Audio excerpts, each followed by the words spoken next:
चला तिसरं उदाहरण. पितळ या संमिश्रामध्ये तांबे व जस्त यांचे प्रमाण 13:7 असते, तर 700 ग्रॅम वजनाच्या पितळेच्या भांड्यात जस्त किती असेल? पितळ हे संमिश्र आहे. तांबे आणि जस्ताचं प्रमाण दिलं आहे. तांबे 13 भाग आणि जस्त 7 भाग. तर ह्या प्रमाणामध्ये पितळ हे संमिश्र तयार करण्यात आलेलं आहे. तर ह्या संमिश्रामध्ये जस्ताचं प्रमाण किती असेल तर ते आपल्याला काढायचं आहे.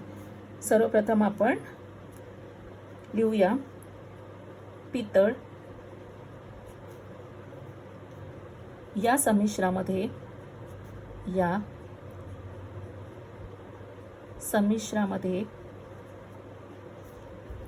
तांबे व जस्त यांचे प्रमाण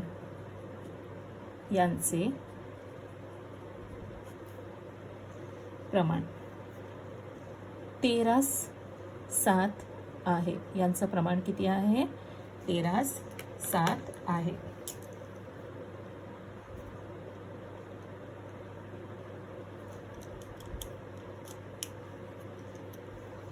आता आपण ह्या गुणोत्तराची समानपट x मानायची आहे. लिहूया आपण गुणोत्तराची समानपट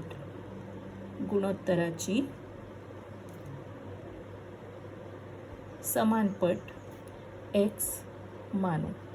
आता त्यानुसार बघा, पितळ आहे, तांबे आहे 13 भाग आणि जस्त आहे 7 आणि त्यांची समानपट गुणोत्तराची आपण x मानलेली आहे. म्हणून तांब्याचं प्रमाण तांबे बरोबर 13x व जस्त बरोबर 7x मानू. आता ह्या दोघां मिळून एक संमिश्र तयार झालेलं आहे पितळ.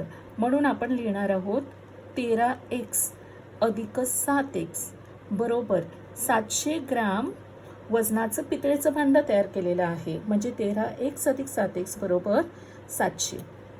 13x आणि 7x झाले 20x बरोबर 700. 20x म्हणजे 20 गुणिले x. त्याची उलट क्रिया आहे भागिले. गुणाकाराच्या उलट आपण भागिले करतो, म्हणजे इथे 20 ने भागणार. 700 भागिले 20. 20 एक 20. हे आपण शून्य कट केले. 70ला आपण 2 ने भागणार आहोत. 70ला 2 ने भागल्यानंतर कोणती संख्या येते बघा? 2 त्रिक 6. 7तून 6 गेला 1. वरून घेतले 0. 2 पंचे 10. 35. म्हणजे आपण इथे 2 ने भागणार आहोत. 70ला आलेलं उत्तर आहे 35.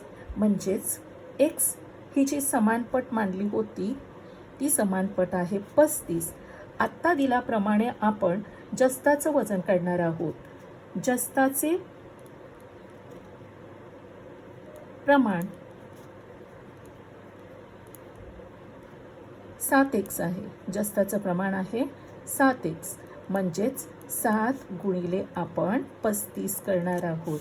35 गुणिले 7. 7 35चे 5 हातचे 3. 7 21. 22 23 24. म्हणजेच 245 ग्रॅम हे जस्ताचं वजन आहे. जस्ताचे वजन